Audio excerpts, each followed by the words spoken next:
Hey, so it's been 1 week since I got this keyboard, the G915 TenKeyLess, and as you can see my PC is turning on. Hold on, let me just turn on the monitor. And I can give a proper review rather than just the generic, hey, I've had it for, I just open it up and those are the impressions. It's just, you can't give a proper review of how the keyboard is until you actually use it. So I've been using it for, like I said, about a week, maybe 10 days, something like that. And the point is that it's probably the best wireless keyboard you can get. It's the only wireless keyboard that is actually equivalent to wired. That's probably its biggest pro. I looked at the key move, the Bluetooth 5.1 keyboards. I've thought about building a hotswap one, with my own switches, all that, and it just isn't worth. There's still latency. It's still not perfect, and definitely after getting this, yeah, I'm happy. It does what I want it to do. So when I want to bring my keyboard and this little monitor with me wherever I go, it does what I want it to do. It's nice that the colors on this match this. So all I need is a gunmetal colored case now, for my PC, and that'd be great. I got this software. It's called let's see if I can pull it up. Click Monitor DDC 7.1. Not sure if you can see that. But basically, if you click it, it lets you control your monitors, just, the brightness up and down just from here. So even though this monitor has no HDMI cable connected to, yeah, I forgot this is a keyboard video. But basically, if you have your monitor connected to it, right, you can scroll, as you can see. I'm raising the brightness, and now I'm lowering it. So yeah, that's pretty cool. I properly calibrated it to Gamma 2.2 and 6500K white point with the calibrator, so I'm pretty happy with the colors. It's great. Anyway, back to this keyboard. So two cons. I'd say the biggest cons are you cannot replace the keycaps. Like, they do come off, but Logitech doesn't sell any that are specifically PBT.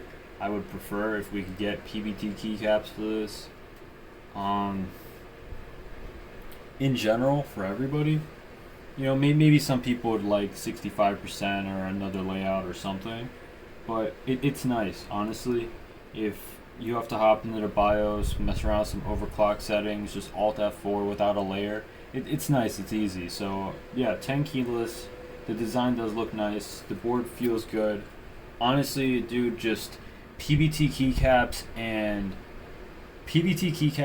would only resolve the issue with your board keycaps feeling kind of like they get shiny, they feel kind of slimy.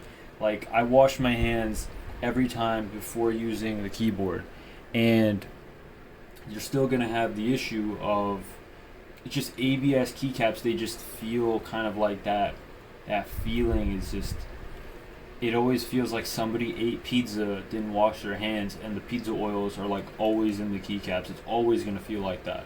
And yeah, the RGB does look nicer, if you use, ABS keycaps, because it shines better than PBT, but that's the only thing that sucks. The other thing that sucks is the keycaps. They're not going to come off unless you pull them off. Like, let me just type. Like, see, mashing, it's fine. But this sounds extremely cheap. Hear it shake.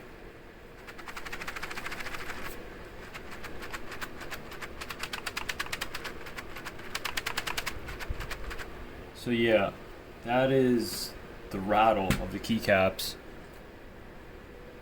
I just realized I had the fan on and it's really loud, so I hope you can hear everything in the video. But yeah, those are pretty much the two only cons. The rest of the board, it's nice. As you can see, I did my own little. It's not an RGB, but it's pretty simple. I got WASD in pink. I got modifiers in yellow. I got all my F keys in red. I got all the other keys in my favorite color, blue. Arrow keys in that same WASD color layout. And that's pretty much it. If you are not using the keyboard, it will go into its own little programmed RGB wave or whatever it does. I used the freestyle option in animations for this, and I saved it onto the board itself, so it will do it anywhere. It doesn't have to pull up the software. Yeah, that's pretty much it. Other than that, you know who you are. You know why you're gonna buy it. It's the only board that literally has proper wireless.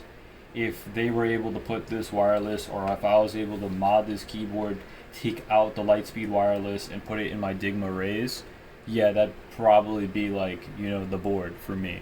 Am I ever going to see a Logitech Lightspeed Wireless combo and then working with Dygma to make some wireless raise?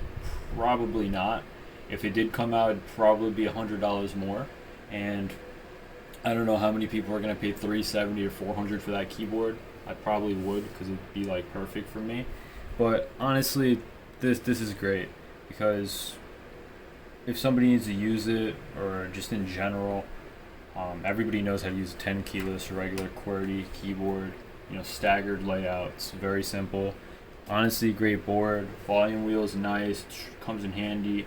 I don't really use these buttons too much. Bluetooth capability is nice for like my Surface over here, or just a different computer. I don't have two computers anymore, just one little tiny desktop, and I have this Surface and then whatever other laptops just in general.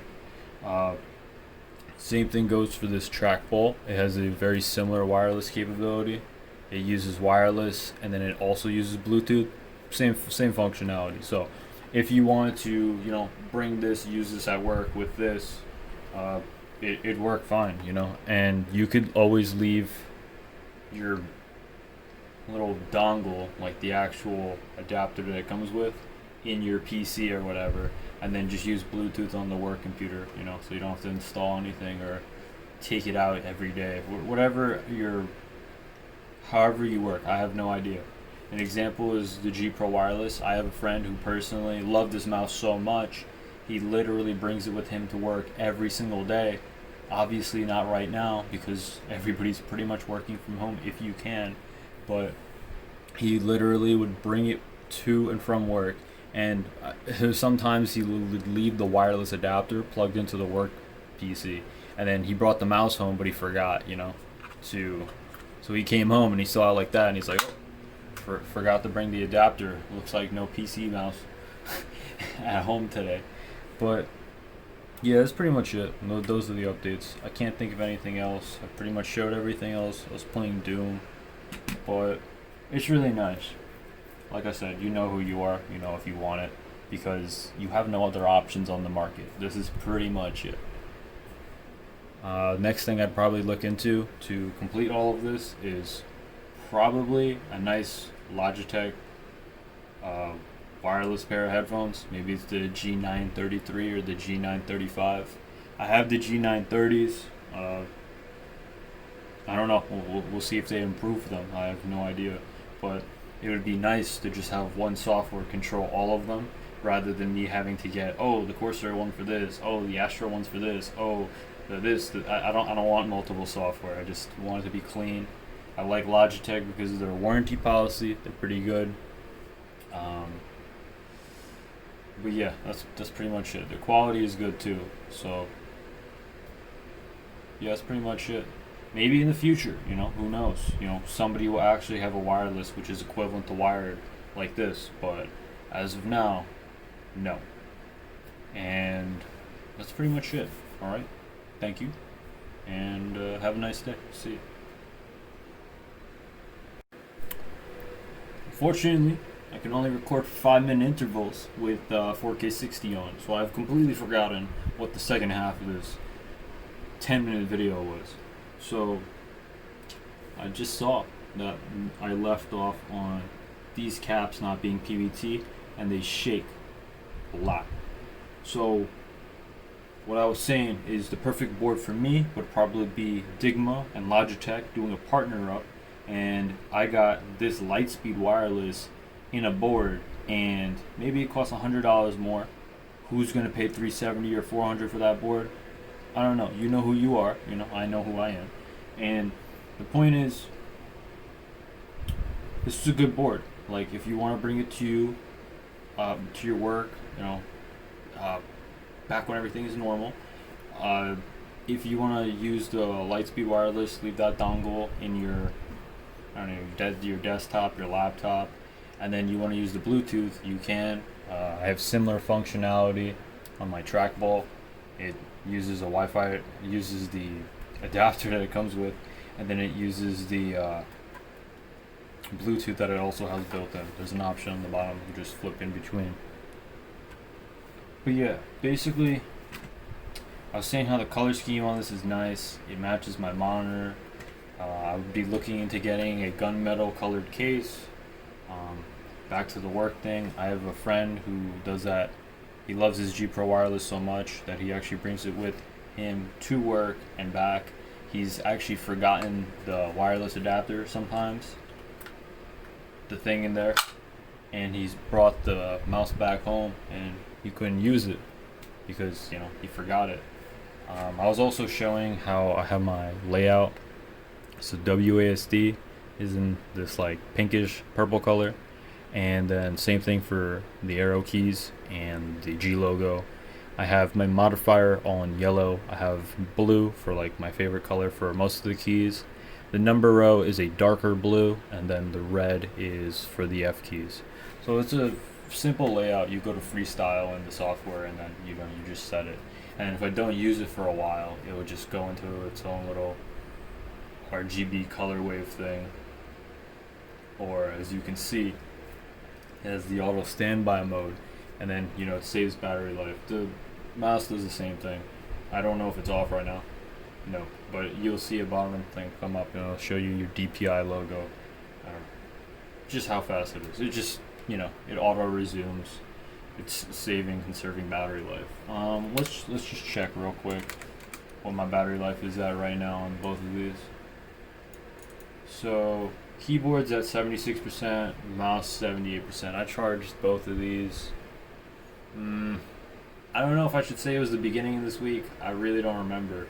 I just know that ever since that keyboard video, which, like I said, was like a week ago, probably 10 days, something like that, when I recorded the beginning part of this video, it was 100%. I charged the mouse and that at the same time. So usually I get like 3 weeks out of this mouse. Usually I can promise 2 weeks. Probably 2-3 weeks. My cousin got it to 4. I don't know how. It's a stretch, but honestly, I think it's safe to say that this and this, as you can see, the battery life is pretty similar. Probably go both about 2 weeks. Honestly, when the batteries get bad, maybe after 3 years, if both only go 1 week, I'd still honestly say that's pretty good. Like, I'm pretty happy with just that. But if it can go more than that, that's amazing. Trying to think what else there is. I don't know of any ways where you can mod it to take the Lightspeed Wireless out. You know, hook it up to like a mass drop alt, how it has 2 USB-C connectors, and, you know, one end you use a wire, the other end you hook up this Lightspeed Wireless. Maybe you mod a keyboard, add a battery to the, you know, the mass drop alt. I have no idea. I don't think you could do that because Lightspeed Wireless is probably attached to the actual PCB. But if Logitech ever made a dongle or some way to let you use keyboards, you know, not their specific keyboards, wirelessly with Lightspeed Wireless, which is, like I said, basically wired, no latency, and it's great. I've used it on the couch, I've used it on the bed. You know, you could just easily go, oh, here you go, buddy. Everybody knows how to use a TenKeyLess staggered QWERTY layout. It's simple, it's great. I love it, honestly. how to make this board perfect. I would say probably make these hot swappable switches, and Logitech sells their own PBT keycaps. I honestly don't care if they're $30 or $40. If it's from Logitech themselves, sure. That would help that shine, pizza, grind feel that ABS keycaps always end up feeling like.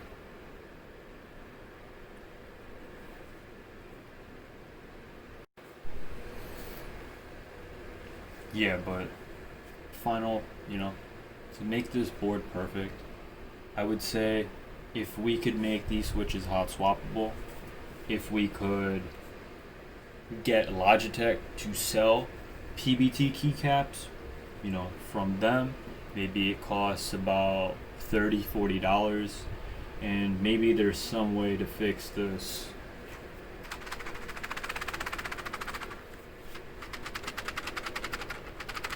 That key rattle, and it's not the actual switch itself that rattles, it's just the keycap. I don't know if that can be seen.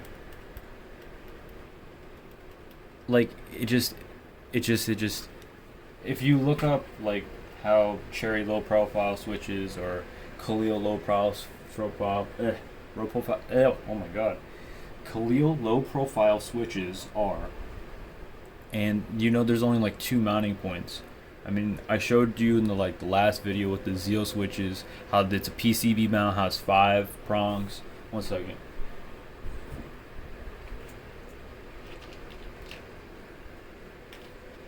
Okay, so here you go.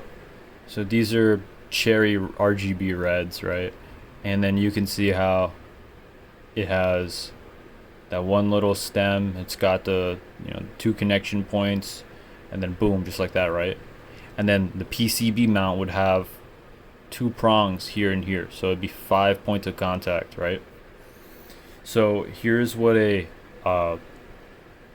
Khalil, I believe they're called Chalk tactiles, CHOC, and basically you see how it only has 2 mounting points, right? So if you look at a Cherry keycap, right, its mount, like for the keycap, right, the keycap will go onto here and it goes inside, so it inserts and then it's locked in by all of these positions. So when you move it or you try to rattle it, it has a better foundation, it has a better hold. With this, you only have 2 points of contact, and in here it rattles. So let me just double check. So here's my Raise. As you can see, it wasn't on the board, or my bad, the desk.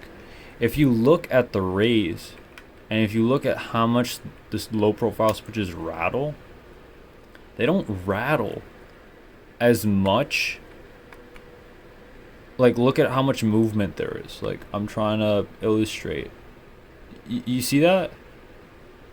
I'm trying to illustrate the movement. It's not really there. So this is a good job. But if you look at this, and by the way, these are PBT low profile keycaps. I've looked online. I cannot find low profile PBT keycaps. They sound good. It's nice. These are the same switches, by the way. These are low profile tactiles. I put it on the other desk, and same thing, these are low profile tactiles. These are the same switches in here, this board. And like I said, this rattle, only having ABS as an option, and then I know you can see how much play and movement there is. These switches are almost the same exact size as the other one I just showed you. They are definitely much thinner, and they're not PBT, like I said. So is there a way to improve this? Absolutely. There's 2 points of contact, but you can definitely, make these PBT offer an option, make them maybe twice as thick, and probably a better foundation, if you will. I mean, come on, dude. Who's gonna pay $229 for this keyboard, right? That's more than anybody spends. Honestly, unless you're into custom keyboards and all that, you're not spending $230 on a keyboard. And then, come on, That's unacceptable. ABS only is an option if you've actually bought custom keyboards. You also know that is unacceptable. So, yeah, it's a good board. It's great because it's literally the only thing on the market that can do what I want done. And so it's a monopoly. But yeah, I mean, if they can improve those things, then I could probably actually recommend it. I do recommend it because it's the only option. Just like this monitor is the only portable 240 hertz that actually works. Cut off, right? But this monitor is 17.3 inches, 1080p, 240 hertz, and it has a built-in battery. MSI, I still don't understand this. Asus made this monitor and announced it May 27th, 2019. MSI made their own version of this, right, with their OP-TIX lineup, right? And they released the 1080p 60 hertz version, right? And what they did is it's the same panel. It's not the same panel, my bad. It's a 15.6 inch version of this. You know, an IPS 1080p 240 hertz, G-Sync compatible, whatever, right? It doesn't have a battery. And they won the award for CES 2020. Yet there is no announcement, there is no reveal, there is no date, there is no nothing on that monitor. I honestly don't think you can even see it. Like, I don't even think they showed a prototype at CES. It's literally just a post online that says, yeah, we have this monitor with the 1080p 60 hertz, and yeah, it works, and you can go buy it for like $190 or $220. But it's not out for the 1080p 240 hertz model. I know you're taking that panel from a laptop. It's what everybody's doing. This is from the ROG Zephyrus G15 and G17 line. This is specifically from the G17 because it's 17.3 inches. But anyway, that's besides the point. Like, in terms of products, this is the only one on the market that can be wireless. It's got good battery life, and the wireless is equivalent to wired. You can get a custom mechanical keyboard, you can mod your N Pro 2 and put proper switches in them, you know. You can do the whole thing, but you're still gonna have lag, you're still gonna have delay. And do you care that much when you're typing Microsoft Word documents or opening up Notepad? I mean, maybe you do. I mean, I kind of cared, but is it really that big a deal? No, not really. The convenience of wireless is great, and it looks great on your desk.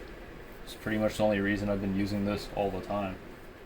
But in general, like, if you're asking me in terms of like actual RSI and like wrist pain and stuff, because I've had that pretty bad and I couldn't use a computer for a while, going from an Ergodox to a Dygma Raise is a downgrade in terms of ergonomics.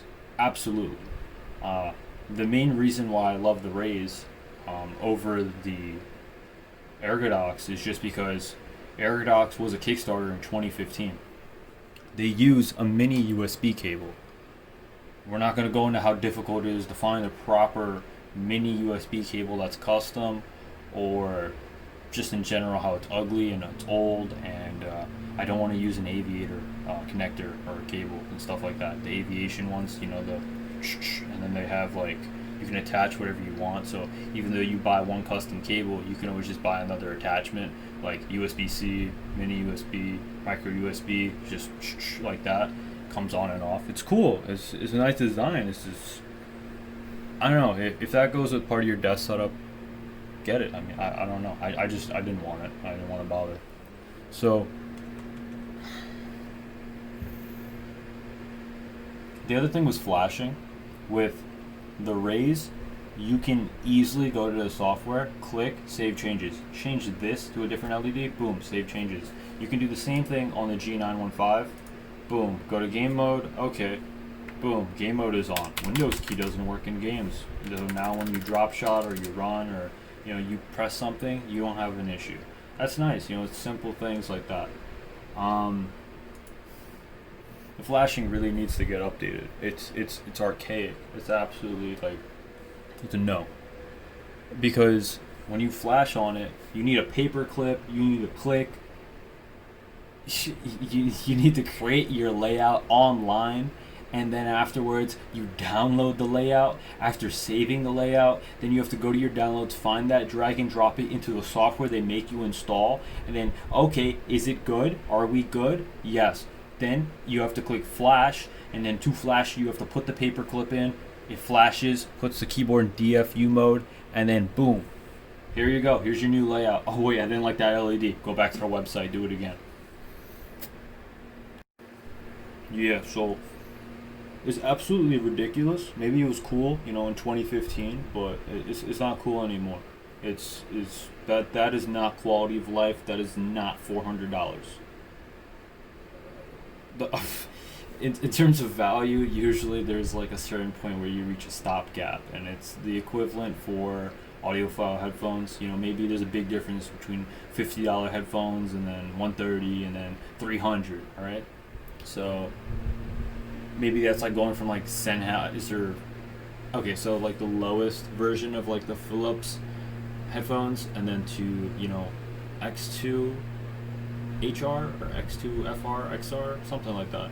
And then you go to like Beyerdynamic DT990s, or it's like going from like Sennheiser 58X Jubilees to 6XX, and then the really high end like Tfue ones, like those are like $1,000 Sennheisers. Yeah, of course, but do you really notice that much of a difference?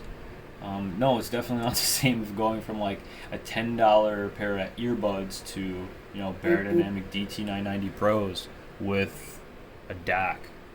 It's the same thing with this. 60 hertz, 1080p monitor, great. You jump to 240, massive difference. Honestly, just going from 60 to 144, I don't want to go back. I can't go back. It feels sluggish. It's not nice. YouTube 60 is smooth. It looks great. Even when you watch YouTube 60 on your TV and phone, it's great. But just moving stuff on a 60 hertz desktop just doesn't feel nice after you use 144. Can you notice the difference between 240 and 144? Yeah, absolutely. And it's great. Just honestly, just moving the mouse just feels so smooth. I wish every monitor was 240, just so everybody could feel that all the time. I know that's not possible, but honestly, it'd be great. Like it feels so smooth. It's butter. It's literally butter. It's like why people are obsessed with lubing their switches. It's just butter. This is 120 hertz. It's fine. This is totally perfectly acceptable on my monitor right here, the ultra wide. 120 hertz this should be the norm. This should be standard. I know it's not, but yeah, I could see where people say like above that is diminishing returns, or 144 hertz is good enough, for most, and it's fine. But ideally, like I would prefer this. The 240s. It feels so smooth. It feels great. I would really appreciate if every single wireless keyboard had Logitech Lightspeed Wireless, and it just was equivalent to wired latency. It's great. It's perfect. It just works. There's no words to it. It does what it needs to do, so it's perfect. Okay, that was a lot. But yeah, that pretty much sums up all my points of view on this board. I'm just trying to give my perspective and understanding on it. It's pretty much it. I'm keeping it because of the advantages that it has and the pros that it has. Like I said, probably my one ideal board would be a Raise and this combined. Am I going to get that? No, probably never. And I'm still going to look into what switches I buy for my Raise. I told you, like, I'm looking at Securios with some Helios and then some, I believe, 65G silence. So yeah, that'll be a nice board, and it'll definitely be a lot more comfy, more like nice to type on. But these are nice. These are really nice. Like, this is a really nice board. If you're thinking, oh man, these low profile switches are trash, no, they feel like real switches. It's a wireless board. It's the best board I've ever used while sitting on a couch in my lap. It feels amazing. It feels like a real mechanical keyboard. So, that deserves props. Like I said, no latency. I mean, this is how I'm gonna play Cyberpunk. With my mouse on a couch. I'm not buying a $150 lap board. I can promise you that. Maybe I'll build one out of wood or something. I did that with old keyboard boxes, and it worked just fine. Or you can just put the keyboard on the side, and then maybe like a box for the mouse pad. But yeah, that's pretty much it. I hope that summed up everything. And thanks. Bye-bye.